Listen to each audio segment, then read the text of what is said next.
Dieu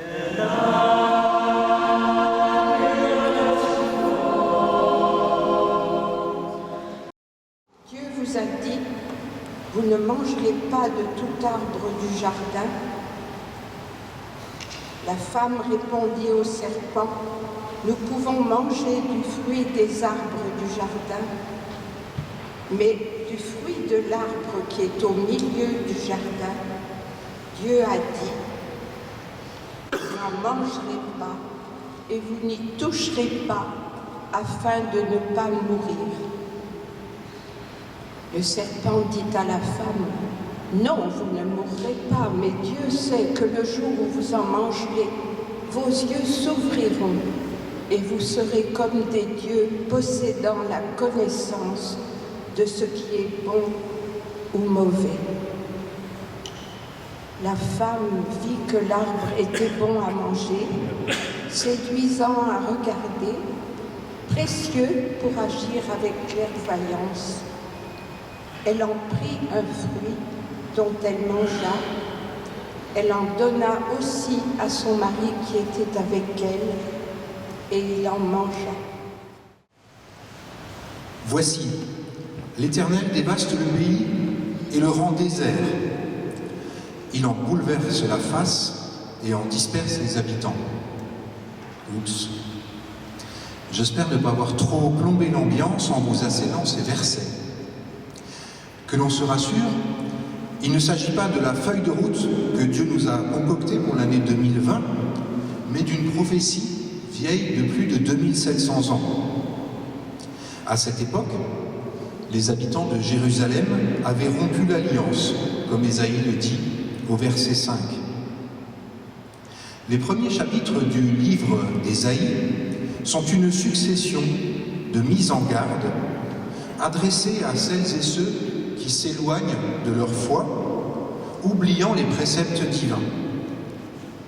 Une tendance profondément ancrée en l'homme et qui ne date pas d'hier. Tout au long de notre histoire, comme ici au 7e siècle avant Jésus-Christ, nous avons eu tendance à nous laisser griser par nos conquêtes, nos progrès, notre prospérité, jusqu'à oublier notre condition de simples mortels. Nous ne sommes pas des dieux. Il se pourrait que les temps à venir nous rappellent, sans cesse davantage, si nous l'avons oublié, la vulnérabilité qui est la nôtre. Que nous sommes les êtres vivants les moins adaptés au monde, raison pour laquelle nous avons adapté le monde à nous. Que la puissance démesurée que nous avons développée ne permet pourtant pas de garantir notre avenir. C'est justement cette puissance qui constitue aujourd'hui une menace plus que préoccupante. Si j'ai choisi ce passage, ce n'est pas bien sûr pour en remettre une couche et saper le moral aux derniers irréductibles qui auraient réussi à conserver une once d'optimisme, mais pour nous permettre de relativiser nos inquiétudes en nous rappelant qu'elles font partie intégrante de notre condition humaine. Le fait d'avoir conscience de notre propre fin, de posséder la capacité de nous projeter dans l'avenir, jusqu'à oublier bien souvent que la vie se vit au présent, tout cela nous amène inévitablement à douter, voire à concevoir quelques angoisses. Ésaïe dit au verset 20 ces mots qui pourraient s'appliquer à l'humanité en général et qui renvoient clairement au récit de la chute. Son péché pèse sur elle. Elle tombe et ne se relève plus. On trouve dans le 3e livre de la Genèse, que j'ai souhaité pour cette raison rapprocher de la prophétie d'Ésaïe, l'origine de cette rupture de l'alliance qui vaut à l'homme tant de tracas. Le péché originel, c'est ce premier coup de canif dans le contrat qui nous lie à Dieu. De là résulte probablement la perte de confiance qui nous mine, jusqu'à nous faire douter parfois de l'amour qu'il nous porte et de son infinie bienveillance à notre égard. De là découle également cette propension à ne pas savourer sereinement les bienfaits du Jardin d'Éden, dans lequel nous vivons encore actuellement, bien que nous soyons généralement persuadés du contraire. Je reviendrai un peu plus tard sur ce point. À travers les propos d'Ésaïe, nous sommes confrontés à l'évocation d'un Dieu redoutable, toujours prêt à punir l'homme en faisant s'abattre sur lui un déluge, des tornades de flammes, une pluie de sauterelles ou beaucoup d'autres fléaux dont l'imagination humaine n'est pas avare et dont la Bible regorge. Je n'ai jamais pu m'empêcher de me demander si c'est Dieu lui-même qui inspire de tels récits ou s'ils ne sont pas davantage dictés par l'image que nous nous faisons de lui, où se mêle l'expression de nos craintes et la culpabilité qui prend sa source précisément dans le péché originel. Dieu serait-il un tyran et les pauvres humains, ces malheureuses victimes, certes pas innocentes, mais sans défense ou presque? N'étant pas théologien, bien que je me trouve aujourd'hui en chair devant vous, et bien en chair qui plus est, je ne prétendrai pas livrer ici une exégèse rigoureuse de la prophétie d'Ésaïe, ni proclamer la vérité absolue.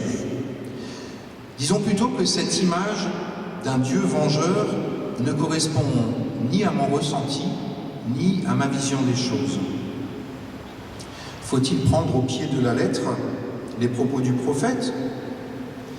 Quelle que soit la lecture que nous faisons de la Bible, il importe, à mon avis, de déceler dans chaque message, dans chaque verset, ce qu'il peut nous apprendre sur nous-mêmes, de quelle manière il peut éclairer notre réflexion et nous accompagner sur notre chemin. Au temps d'Ésaïe, les villes étaient déjà en pleine expansion, à l'instar de Jérusalem, Tyr, Ninive. Babylone, la brillante, la prospère, l'orgueilleuse, était alors au sommet de son prestige et de son rayonnement. Une cité puissante dont les habitants avaient probablement la conviction d'être parvenus à leur apogée et de n'avoir pas grand-chose à craindre.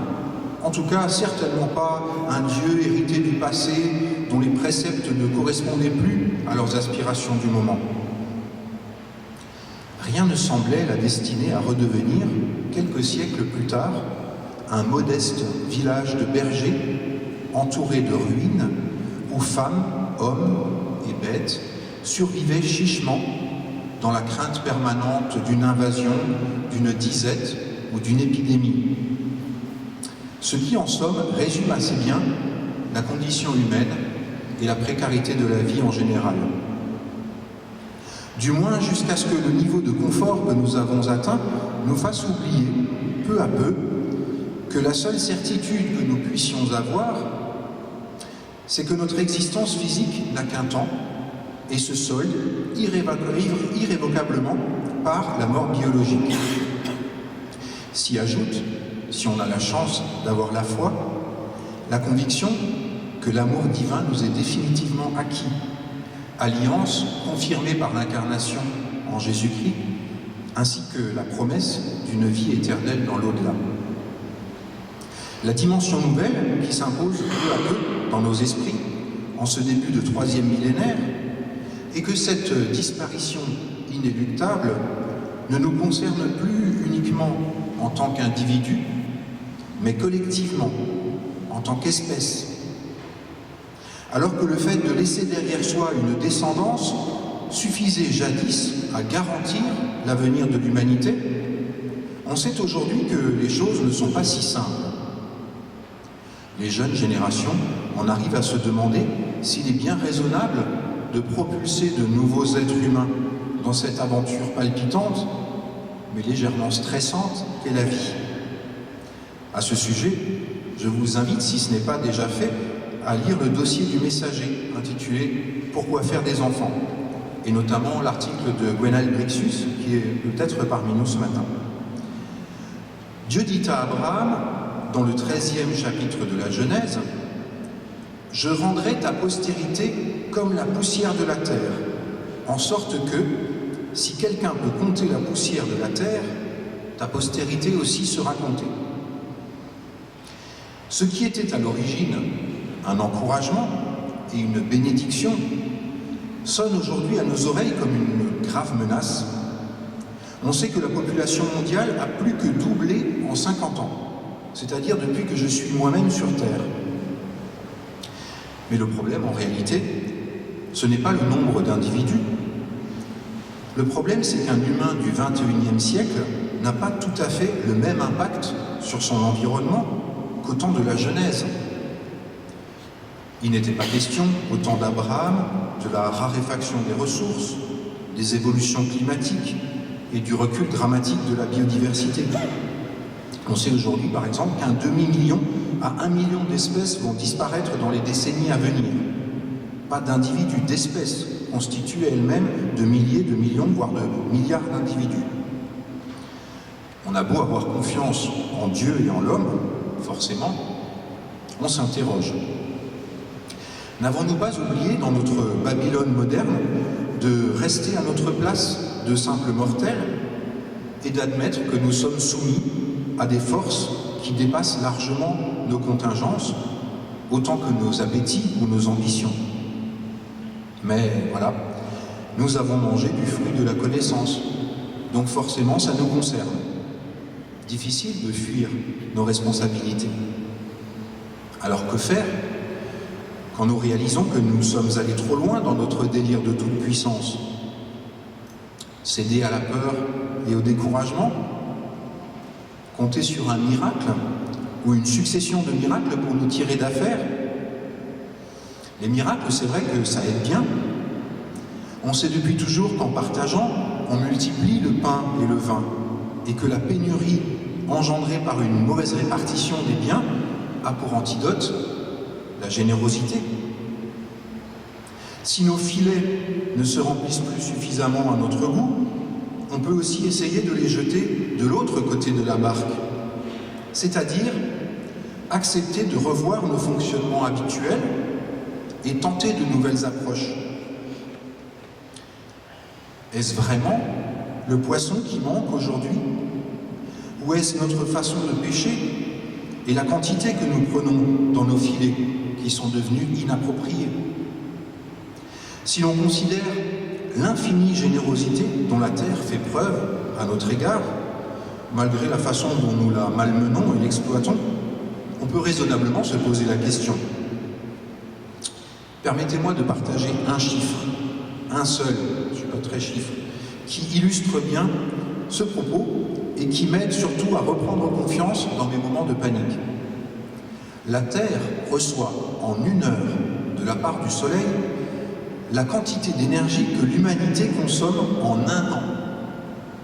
C'est ce qu'on appelle avoir de la marge. Du côté de la barque, où nous jetons habituellement nos filets, l'énergie se fait rare, effectivement, et cette rareté permet à certains d'en tirer des profits astronomiques. Mais, de l'autre côté de la barque, il reste des gisements énormes auxquels on commence à peine à s'intéresser. Et je ne parle pas seulement de l'énergie solaire.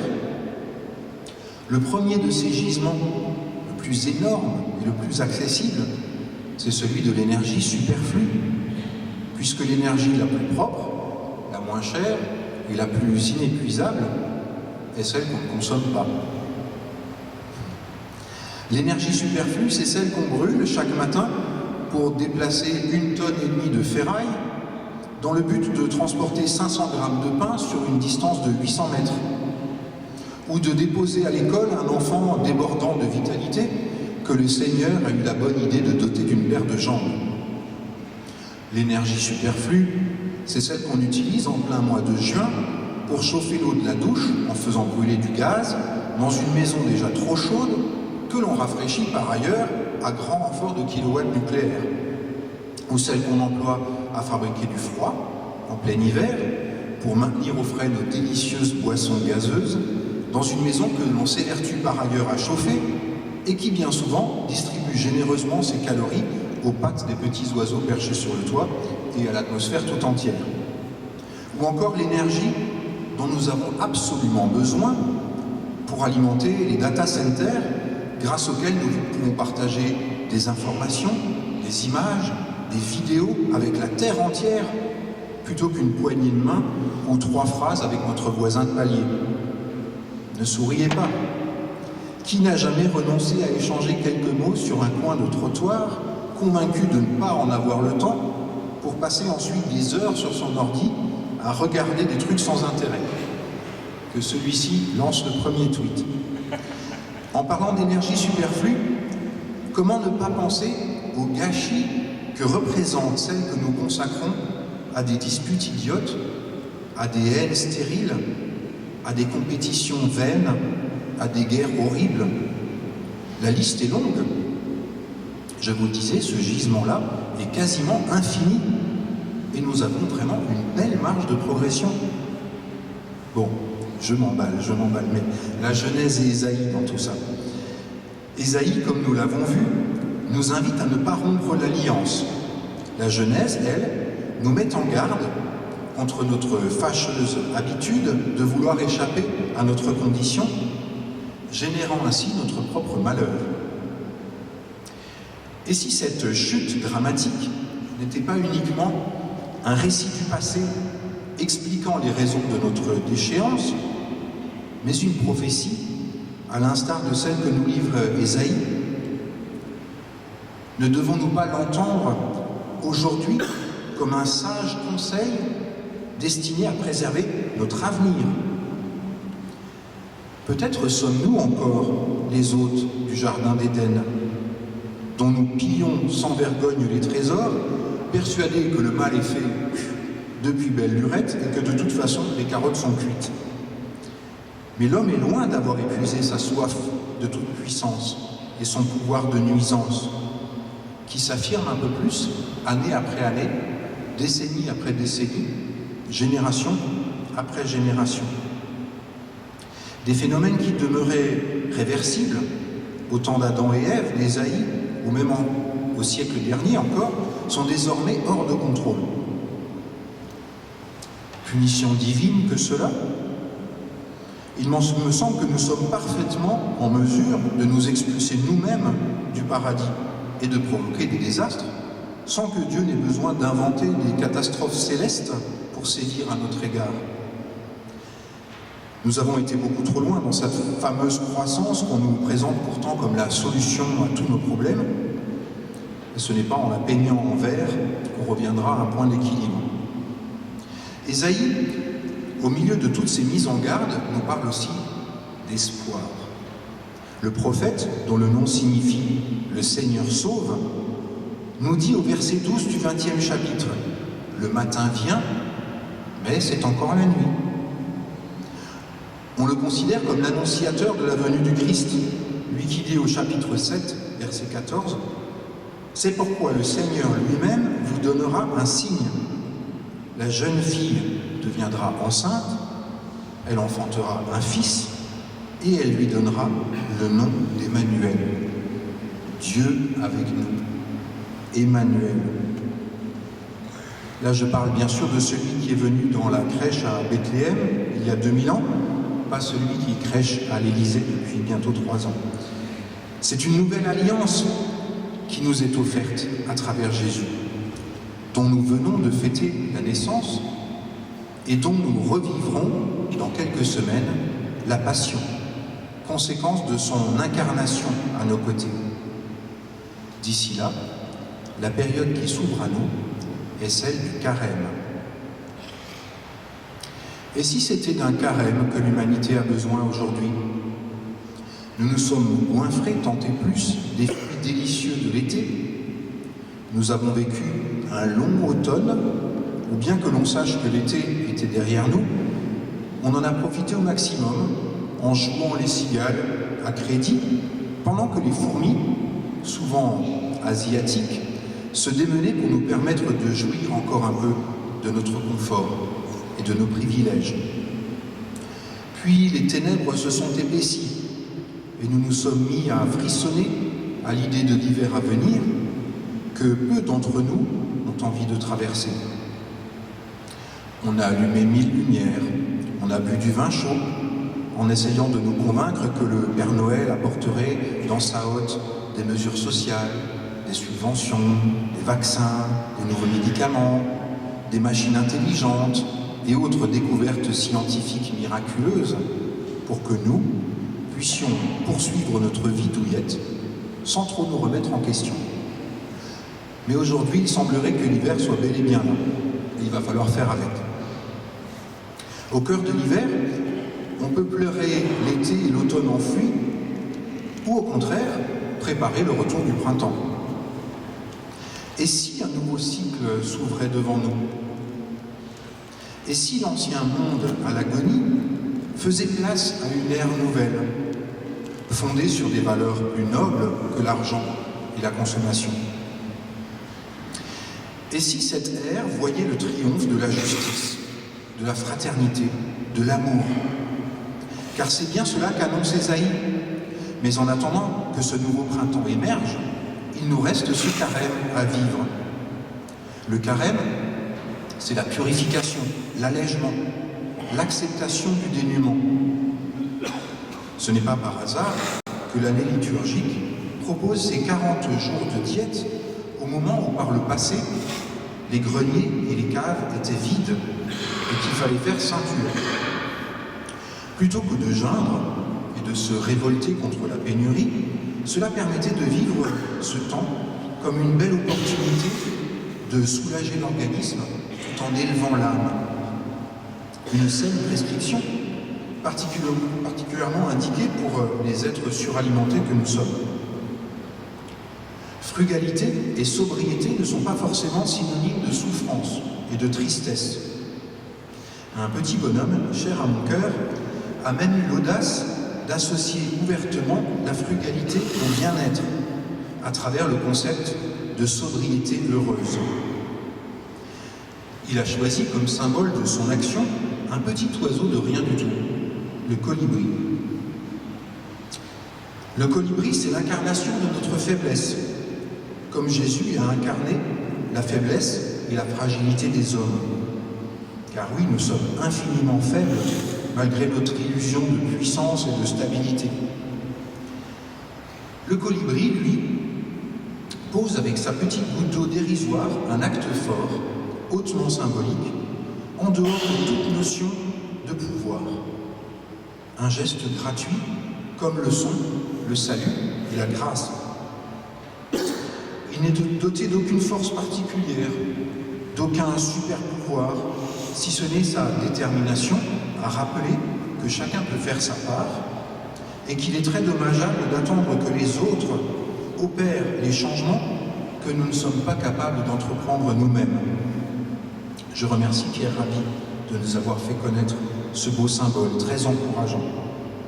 C'est d'ailleurs à lui que je dois d'être édité, car sans lui, le cri du colibri n'aurait jamais quitté mon tiroir au manuscrit et serait resté lettre morte. Pierre fait partie de ces êtres qui œuvrent modestement, mais inlassablement, à l'avènement d'un monde meilleur. Puissions-nous en faire partie, nous aussi, chacun selon ses forces, ses capacités, ses talents. Nous sommes des milliards à déposer une petite goutte, ici ou là, sur l'incendie des crises humaines. Et des milliards de gouttes, ça fait des mètres cubes. Même si par ailleurs, certains de nos semblables détiennent un fort pouvoir de nuisance et donnent l'impression, en focalisant l'attention de l'humanité entière, qu'ils auront toujours le dernier mot, n'en croyez rien, leur règne aussi aura une fin. Ésaïe dit au chapitre 32, versets 15 et suivants, « Un jour, le Seigneur répandra sur nous son esprit. Alors, les terres incultes deviendront un verger, et le verger une forêt. Le droit sera chez lui, et la justice régnera dans le verger. Son peuple habitera une oasis de paix. Il vivra en sécurité, au repos et sans souci. » Nombreux ont été celles et ceux qui, tout au long de l'histoire, ont été porteurs d'un message d'espoir et d'encouragement. Il a été question ici d'Ésaïe, de Jésus, de Pierre Rabhi. J'aurais pu citer aussi Albert Schweitzer et son principe du respect de la vie qui devrait présider à chacune de nos décisions, à chacun de nos actes. Citons encore notre jeunesse qui, autour de figures telles que Greta Thunberg, se mobilise pour impulser ce changement qui nous est nécessaire. Se mobiliser, étymologiquement, ne signifie pas casser des vitrines et incendier des voitures, mais se mettre en mouvement, secouer nos inerties. Se mobiliser, on peut le faire sans descendre dans la rue, en repensant nos pratiques et nos habitudes, en étant inventif, créatif, solidaire, respectueux de notre prochain. C'est ce que nous sommes toutes et tous appelés à faire dans nos vies, en tant que chrétiennes et chrétiens, en tant que citoyennes et citoyens. Et c'est ce que nous faisons déjà, ou que nous allons faire, toujours plus nombreuses et nombreux. Voilà l'espoir que je souhaite partager avec vous en ce début d'année, et la grâce que je demande pour notre monde, qui en a bien besoin, car je suis vie qui veut vivre, entouré de vie qui veut vivre, comme l'a si bien dit Albert Schweitzer. Que cette année 2020, si elle doit entrer dans l'histoire, ne soit pas associée à de nouvelles catastrophes, mais qu'on s'en souvienne à l'avenir comme celle du renouveau, du retour de la lumière dont parle Ésaïe. Nous pouvons toutes et tous y contribuer modestement, avec confiance, courage, lucidité, enthousiasme et amour, car la vie sur terre en dépend tout simplement. Amen.